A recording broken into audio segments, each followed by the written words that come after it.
Sa aton nga mga manugtubo, hindi ka mo magpakampante nga wala na sang RCSI kay tungod pakita ninyo ari bagong tanom nga tubo bisan tag-ulan may mga panago na nga RCSI si dalom.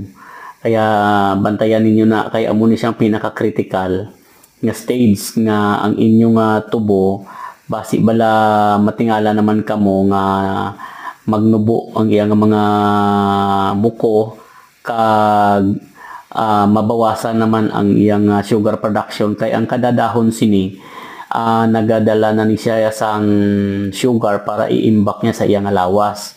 Karon kung hindi niyo na siya makontrol, amo ni matabo sa inyo, magyelo na siya kag maguba ng inyong tubo. 50 to 60% ang madula.